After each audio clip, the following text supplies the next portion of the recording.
NSA Ajit Doval के घर में संदिग्ध शख्स ने घुसने की कोशिश की, जहां सुरक्षा कर्मियों ने उसको हिरासत में ले लिया और पुलिस पूछताछ कर रही है। दिल्ली पुलिस ने आरोपी शख्स से फिलहाल पूछताछ कर रही है। आरोपी कर्नाटक के बेंगलोर का रहने वाला बताया जा रहा है। दिल्ली पुलिस का कहना है कि पकड़ा गया व्यक्ति मानसिक रूप से विक्षिप्त है और किराए की कार चला रहा था। संदिग्ध से पुलिस पूछताछ कर रही है और जिसमें युवक ने दावा किया कि उसके शरीर में एक चिप लगी हुई है और कोई बाहर से रिमोट से उसको कंट्रोल कर रहा है। दिल्ली के मुख्यमंत्री अरविंद केजरीवाल ने प्रेस कॉन्फ्रेंस की और जहां उन्होंने कांग्रेस नेता राहुल गांधी पर निशाना साधा और कहा कि 20 फरवरी को उन्हें पता चल जाएगा। पंजाब के मोहाली में केजरीवाल ने राहुल गांधी पर हमला बोला और कहा कि कांग्रेस नेता अब बीजेपी की भाषा बोल रहे हैं, मुझे आतंकवादी बोलते हैं।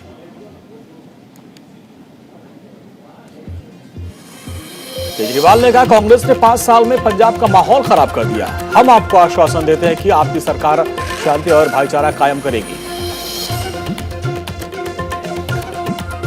वहीं आपके सीएम चेहरे भगवंत मान ने कहा कि राहुल गांधी ने बहुत ही खतरनाक बयान दिया। अगर पंजाब में कांग्रेस की सरकार न बनी तो आग लग जाएगी।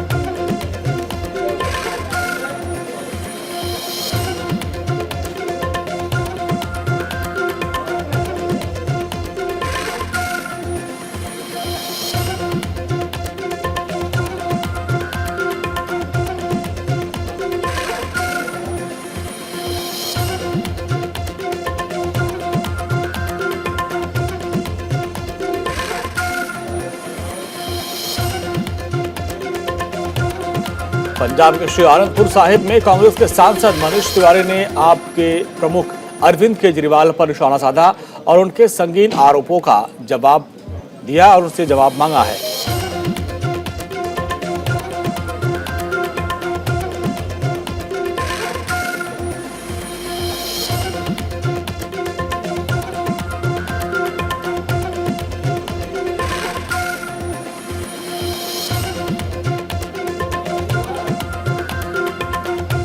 मनीष तिवारी ने कहा कि केजरीवाल का इसमें सुरक्षा एजेंसियों की मिलीभगत का आरोप लगाना बहुत ही गंभीर है। केजरीवाल को अपने दावों को लेकर सबूत प्रस्तुत करने चाहिए। केजरीवाल ने प्रधानमंत्री मोदी की सुरक्षा में चूक को लेकर चन्नी सरकार को निशाने पर लिया था।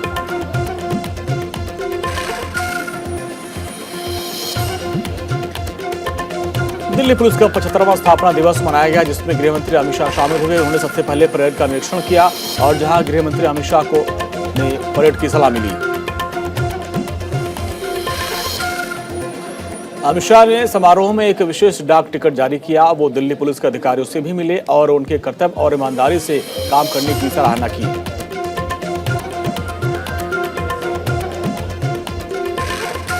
अमित शाह ने अपने संबोधन के दौरान कहा कि दिल्ली पुलिस की स्पेशल सेल ने बीते दिनों कई आतंकी हमलों को अपनी सूझबूझ और सजगता से नाकाम किया है। दिल्ली पुलिस ने 75वें स्थापना दिवस के मौके पर नया लोगो जारी किया है, जिसमें अब इस लोगो में इंडिया गेट का निशान दिखाई देगा। प्रधानमंत्री नरेंद्र मोदी ने संत रविदास जयंती के मौके पर दिल्ली के करोल बाग स्थित संत रविदास विश्राम धाम में पूजा अर्चना की। प्रधानमंत्री नरेंद्र मोदी ने मंदिर में पूजा अर्चना के बाद मंदिर में मौजूद महिलाओं के बीच पहुंचे और उनके साथ बैठकर मंजीरा भी बजाया। मोदी दिल्ली के करोल बाग में गुरु रविदास मंदिर में दर्शन करने पहुंचे, जहां उन्होंने संत रविदास की मूर्ति उनको भेंट की गई।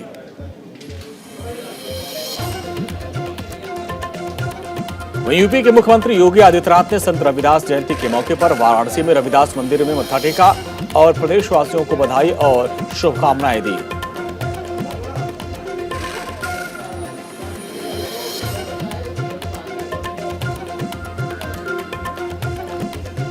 मुख्यमंत्री योगी आदित्यनाथ ने संत रविदास जयंती के मौके पर वाराणसी के रविदास मंदिर मत्था टेका, प्रदेशवासियों को बधाई शुभकामना दी और लंगर भी चखा।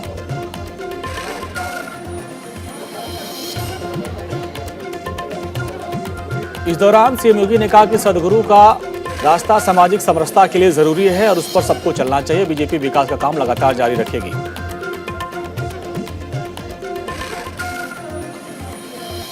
कांग्रेस नेता राहुल गांधी और प्रियंका गांधी वाड्रा भी वाराणसी पहुंचे। संत रविदास मंदिर में पहुंचकर मत्था टेका, पूजा अर्चना की, आशीर्वाद लिया। काशी में संत रविदास मंदिर जाकर दोनों नेताओं ने संत रविदास की प्रतिमा पर माल्यार्पण किया। दोनों नेताओं ने कांग्रेस के कार्यकर्ताओं की भीड़ भी इस दौरान मौजूद रही और उन्होंने संत रविदास के दर्शन किए। संत रविदास की जयंती के मौके पर पंजाब के सीएम चरणजीत सिंह चन्नी काशी पहुंचे और सिर गोविंदवर्धनपुर मंदिर पहुंचे, जहां मत्था टेका और संत निरंजन दास का भी आशीर्वाद लिया। इसके पहले मुख्यमंत्री चरणजीत सिंह चन्नी वाराणसी एयरपोर्ट से सीधे श्री काशी विश्वनाथ मंदिर पहुंचे और वहां उन्होंने दर्शन पूजन करने के बाद संत रविदास के जन्मस्थली पहुंचे, वहां भी मत्था टेका। पंजाब के सीएम चरणजीत सिंह चन्नी जन्मस्थली में लगे मेले में भी पहुंचे और भीड़ में करीब 1 किलोमीटर तक घूमे, लोगों के बीच पहुंचे, लोगों से मुलाकात की, सेल्फी भी ली। बॉलीवुड के संगीतकार बप्पी लहरी का 69 साल की उम्र में निधन हो गया। फेफड़े में परेशानी के चलते मुंबई के अस्पताल में ली आखिरी सांस। प्रधानमंत्री मोदी ने बप्पी लहरी के निधन पर दुख जताया और ट्वीट कर लिखा कि उन्होंने अपने गायन से विविध भावनाओं को खूबसूरती से व्यक्त किया। बीजेपी अध्यक्ष जेपी नड्डा ने भी लहरी के निधन पर दुख जताया। ट्वीट कर बीजेपी अध्यक्ष ने लिखा कि उनके गायन को हमेशा याद रखा जाएगा। बप्पी लहरी के निधन से फिल्म जगत को झटका लगा है। फिल्मी सितारे सोशल मीडिया पर पोस्ट कर उनको श्रद्धांजलि दे रहे हैं। यूपी बीजेपी ने उम्मीदवारों की एक और लिस्ट जारी की है। सेवापुरी से नील रतन को दिया टिकट, रॉबर्ट्सगंज से भूपेश चौबे और दुर्गी से रामदुलार को। कांग्रेस नेता राहुल गांधी पर विवादित टिप्पणी करने के लिए असम के मुख्यमंत्री हेमंत बिस्वा शर्मा पर आईपीसी की धाराओं में केस दर्ज। उत्तर रेलवे ने देश की सबसे बड़ी लंबी train Udhampur Srinagar Baramulla rail link परियोजना की खुदाई का काम पूरा कर लिया है। अलवर में पुलिस ने एक आरोपी को गिरफ्तार किया, जहां पर आरोपी ने एक पशु के साथ कुकर्म की घटना को अंजाम दिया। एटा में 3 तलाक का मामला सामने आया, जहां पर बताया जा रहा है कि युवक को मनमाफिक दहेज नहीं मिला था, उसने 3 तलाक दे दिया। गोंडा में एक मेडिकल स्टोर पर दवा खरीदने के बहाने दुकानदार का मोबाइल फोन लेकर फरार हो गए चोर, सीसीटीवी में कैद। पंजाबी एक्टर दीप सिंधु की सड़क हादसे में मौत। कुंडली मानेसर पलवल एक्सप्रेसवे पर ट्रक से टकराई कार। सड़क हादसे में दीप सिंधु की मौत के बाद पंजाब के सीएम ने उनके परिवार के प्रति शोक संवेदनाएं व्यक्त की हैं। इंग्लैंड के पूर्व कप्तान और धुरंधर बल्लेबाज केविन पीटरसन का पैन कार्ड खो गया है और भारत से मदद मांगी। पीटरसन ने पीएम मोदी को भी टैग किया। इस पर भारतीय इनकम टैक्स डिपार्टमेंट ने पीटरसन को मदद का भरोसा दिया है। पीटरसन के ट्वीट पर भारतीय इनकम टैक्स विभाग ने जवाब देते हुए कहा कि अगर आपके पास पैन कार्ड की जानकारी है तो अपना फिजिकल पैन कार्ड पा सकते हैं। G20 की अध्यक्षता करेगा भारत। पीएम की अध्यक्षता में मंत्रिमंडल ने दी सचिवालय के प्रस्ताव को मंजूरी। विदेश मंत्री के तौर पर जयशंकर का पहला फिलीपींस दौरा, द्विपक्षीय बैठक में लेंगे हिस्सा।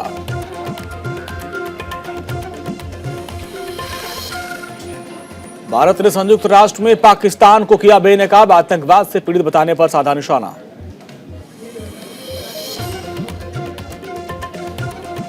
यूक्रेन को लेकर अमेरिका ने रूस को फिर दी चेतावनी, बोला अटैक करने पर भुगतने होंगे गंभीर परिणाम।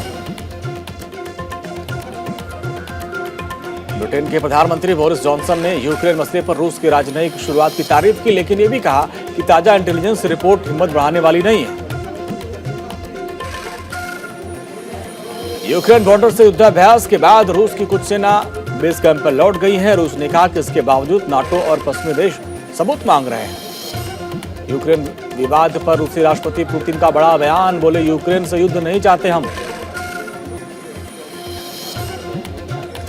साथ ही पुतिन ने भी कहा कि यूक्रेन नरसंहार कर रहा है। डोनबास में जो रूसी भाषा बोलने वाले लोग हैं उनका नरसंहार कर रहा है।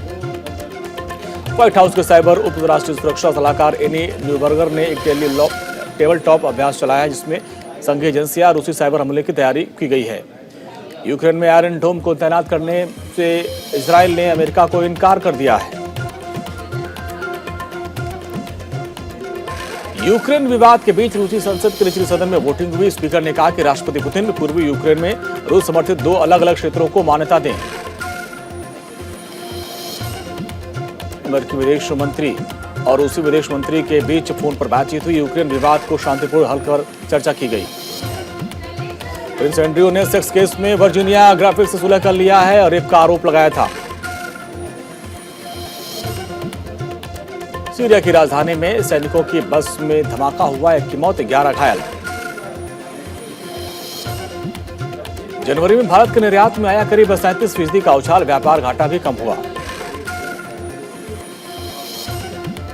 सेबी कारोबार की सुगमता बढ़ाने के लिए अगली पीढ़ी सुधारों की तैयारी करे, वित्त मंत्री निर्मला सीतारमण ने बयान दिया। ब्राजील के रियो डी जेनेरिया के पास तूफान में 18 लोगों की मौत, रेस्क्यू ऑपरेशन जारी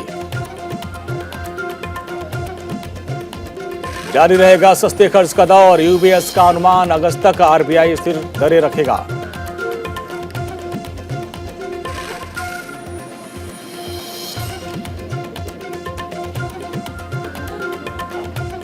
मैक्लियोड फार्मा लगाएगी 5,000 करोड़ का आईपीओ, सेबी के पास जमा किए गए पेपर, 170 देशों में फैला उनका कारोबार।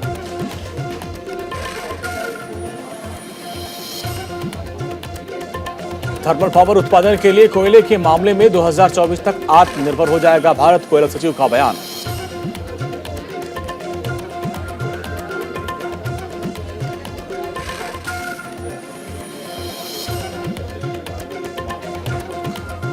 बांग्लादेश अफगानिस्तान सीरीज पर कोरोना अटैक, 8 खिलाड़ी और 11 लोग कोरोना पॉजिटिव पाए गए।